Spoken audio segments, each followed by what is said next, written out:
afternoon. Hope you're having a good day. Today we are going to be reacting to Wait. Remember Loonatics Unleashed? I remember this show. Hope you guys enjoy the video. Let me know if you remember it. Loonatics Unleashed? Let's go. It was the Let's controversial, futuristic adaptation of the traditional Looney Tunes characters, but they're Let me know if you guys would have Set in liked the to year have seen 2772, more of this. A group of superpowered individuals band together to protect the city If you would planet still of even be Metropolis. interested. The if intro you to think the this would be series cool. serves as a background to the series. A meteor hits the Earth, knocking it off its axis, resulting in the rise of 6 superheroes. Yeah, that's their origin story. That is all the explanation. And all of we get. this I guess was at that like point they were like, here's a fun the alternative MCU and idea to these everything. characters we own the rights to. Oh, how Which do is they get one their thing that's powers, you crazy. ask? Something space related. Yeah, just say something hit Earth and they got powers. How? What do you mean how? I just told you how. A meteor hit the Earth. That's how. When you change things that people already love, there's a big chance that you'll get a lot of backlash. This was the initial sentiment from Looney Tunes fans all across the world. Really just looking at this and going, who asked? But after all the dust had settled and time had passed, is the show really as bad as some out there claim it to be? Or is it a case of a show coming out too early? That may be pretty good on a look back. Did the changes that the creators made post-criticism to the series end up saving the show? And can someone please just tell me who unleashed them all? It's like asking who let the dogs out. Did we ever get that answered? I need to know because it's haunted me for nearly 2 decades at this point. I remember enjoying the show, but could that just be a case of my young brain enjoying whatever was on the screen? Or is my nostalgia for it warranted? So I thought it'd be fun to take a look back at Loonatics Unleashed, see if the cartoon holds up, and learn about how it came to be as well as what happened to it. We had seconds, not hours, Duck.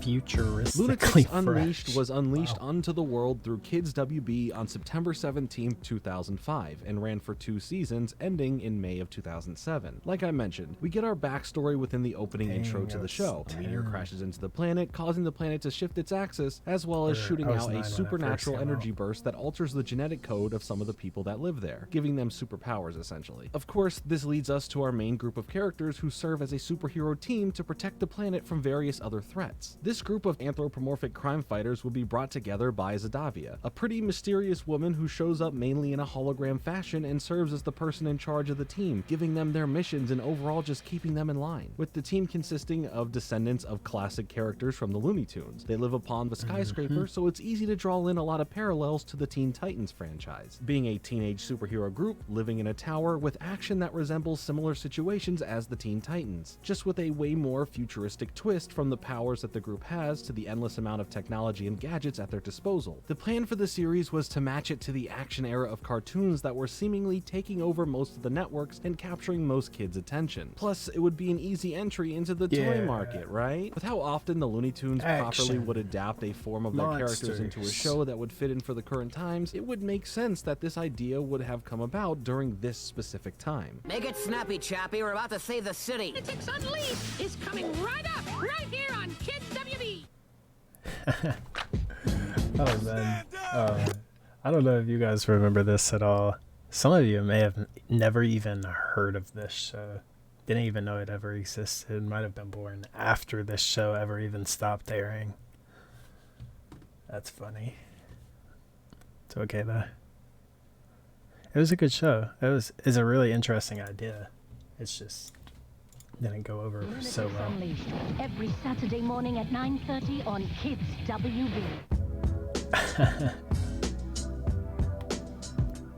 Our 6 familiar yet strikingly different main characters for the show include Ace Bunny, Lexi Bunny, Danger Duck, Tech E Coyote, Rev Runner, and Slam Tasmanian. I think it's pretty easy to tell the direct Looney Tunes character inspirations here. Ace Bunny, voiced by Charlie Schlatter, is the leader of the group who is pretty well suited for the job. He is mild-tempered and has an overall really cool and collected energy about him that is really reminiscent of the original Bugs. Also, like his great-great-grandfather, he is known for still having having a great comedic side, constantly poking fun at everyone around him. His superpowers include laser vision, optical enhancement, martial arts, and agility, which is kind of a callback to Bug's agility to be one step ahead of his enemies, being able to have fun in any situation because he's like that invincible. Lexi Bunny is the descendant of Lola Bunny. She is voiced by Jessica Daisico. They do a good job at making her character stand pretty tough on her own. She's not used as a vessel to pair up with anyone and expresses her own personality, interests, and abilities. She is a fan of fashion, video games, and music. Her powers are not only limited to super hearing, she also has chlorokinesis, the ability to control plant life, and is an incredibly skilled acrobat. Next to Ace, she is portrayed as another huge leading figure of the group and is also one of the most essential members in a fight. Danger Duck, voiced by Jason Marsden, is very close in attitude to Daffy Duck. He is always preoccupied with the fame and glory that comes with his job, but satisfyingly, for me at least, is never praised for the work that he does, and is actually often harshly critiqued or excluded by their supervisor, Zadavia. He is slimy and arrogant, but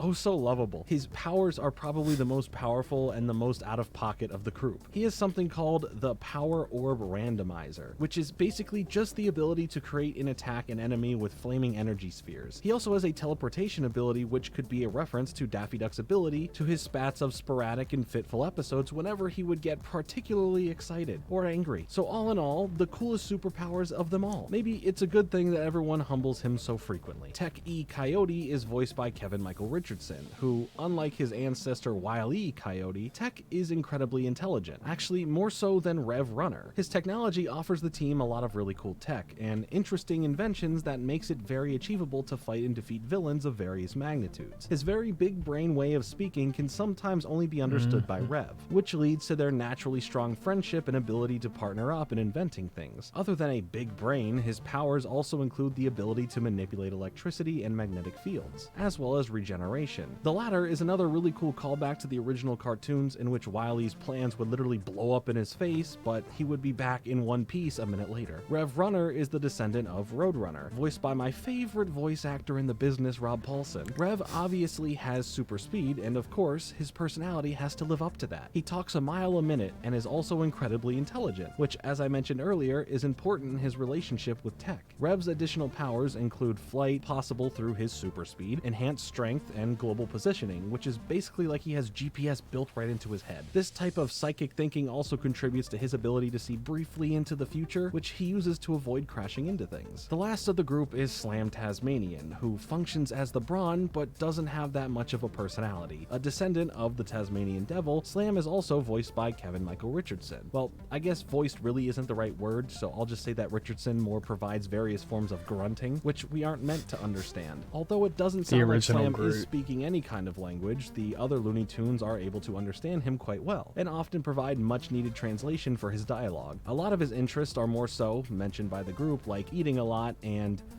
eating a lot. Much like great-great-grandpa Devil, Slam can also go tornado mode. And don't just come to conclusions, even though he seems to be more bronze than brains, he shows a lot of understanding and affinity to battle strategies. Now, like we briefly talked about, Zadavia is this pretty mysterious figure who gives the Loonatics their objectives and is the puppet master of their operations, but becomes the sole reason for why the Loonatics are even here in the first place. We find out her mysterious past in relation to the meteor, with her being an alien and causing the meteor to hit the planet where it did, but only doing so as if she didn't, it would have hit the planet in a different location at a different speed that could have been cataclysmic to the whole planet, rather than just changing the axis of the planet. It's a cool revelation that adds a lot of lore to the show, explaining a bit more of the brief intro explanation that we got. However, along with her character in general, the show would make some serious changes going into its second season, from the tone of the show and the direction of the show.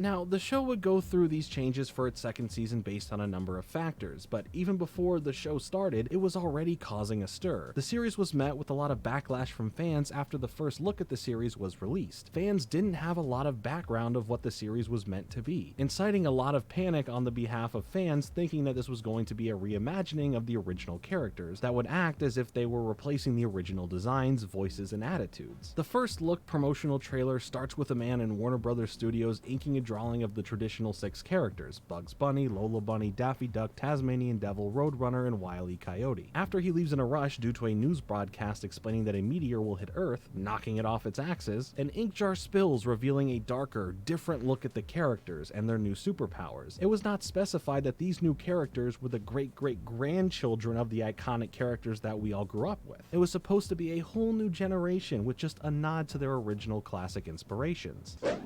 What's up, Doc? But obviously, that teaser didn't lead you to interpret it that well. And I mean, when you have news reports showing the designs of the new characters to children, and they call it the evil Bugs Bunny. What do you think, Kenny?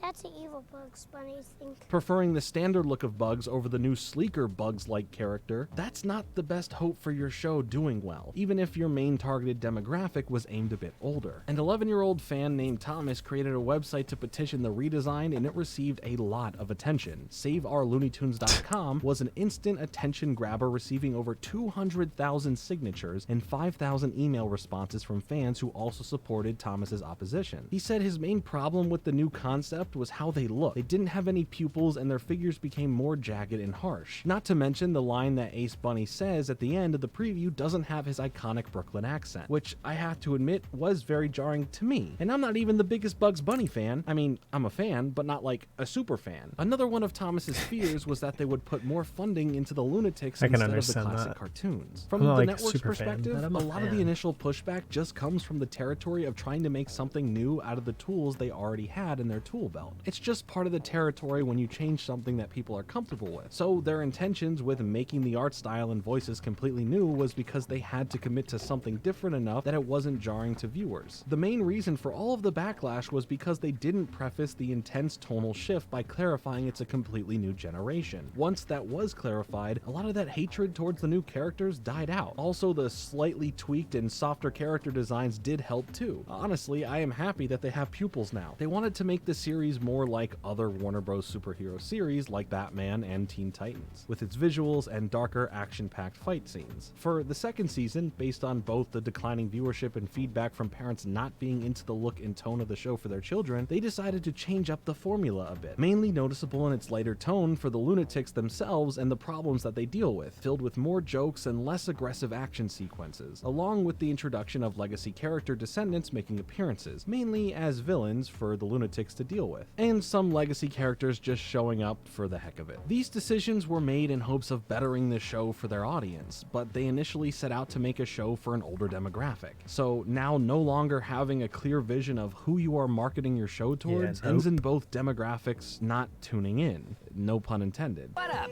Doc? The Loonatics! Let's get them! All new Loonatics Unleashed right now on Kids WB. I used to watch Kids WB. I remember that. I used to watch, yeah, all the time. All the time.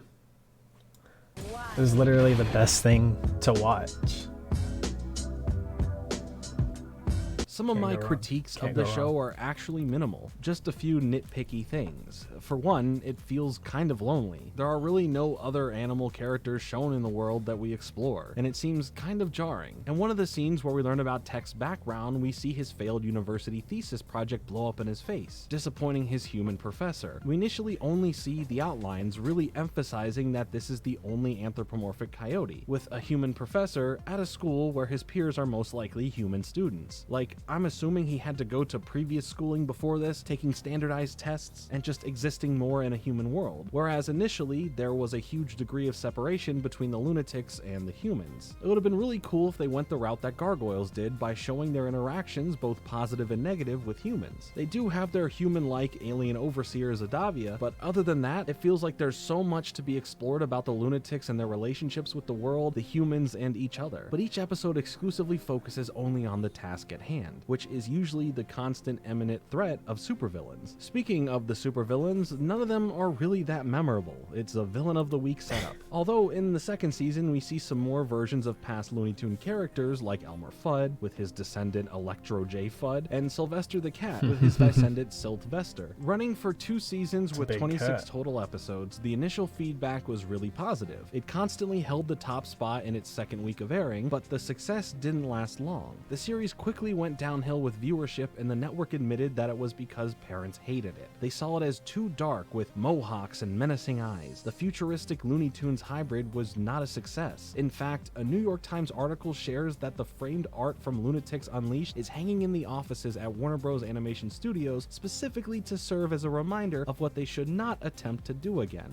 Now that's kind of harsh, and kind of hurt to read because I actually had a lot of fun with the series. Sure, with the second season feeling a bit different from the first in tone, there are some definite issues with my overall enjoyment of the show, but it was great to see all of the characters working together as a big family offering similar vibes to Teen Titans. But the precedent of Loonatics Unleashed as a failure of a series with a never again I guess the attitude biggest is thing just the final carrying nail it in the is the coffin. fact It that seems very like unlikely that you we have to ever like see these Looney characters or an Tunes attempt to make something similar ever again. to be There are interested some in it. petitions out there of fans who would love to see the series come back again, so there is still a fan base for this series who enjoyed the show for what it was. I think as people get a chance to revisit it, they will probably enjoy this fun take on a familiar property. Sure, today there is more superhero fatigue than ever before, but also I do see this show as making the right moves, but at the wrong time. Sadly, this happens more often than one would think. I love that each of the main characters have a basic color scheme. It made each of them stand out a bit more, and I just love Rev's look the most. If this show had more time to develop the style and humor of the second season onto a third season and beyond, the show could have found a rise in its audience, but it's a little too late for that, unfortunately. At least they aren't afraid to make jokes in other future shows regarding Loonatics Unleashed, taking it on the chin, with the new Looney Tunes show from 2015 making a joke about the appearance of what a modern Bugs Bunny should look like, as well as making a joke in Teen Titans Go about the reboot of the Lunatics showing a poster of the show along with a scream of terror, and even most recent in the Animaniacs reboot with most of the characters making a cameo in the series, just to be made fun of as no one knows who they are. But what do you think about the show? Have you gone back and given it a chance? Or maybe you originally watched it back then and have some thoughts on the series? Let me know below in the comments. Thanks so much for watching. Make sure to hit the like button and subscribe with notifications.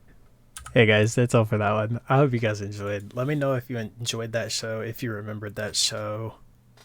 If it were to get rebooted, would you be interested in watching it? That's all for this one. I'm out. I'll catch you guys in the next one. Peace.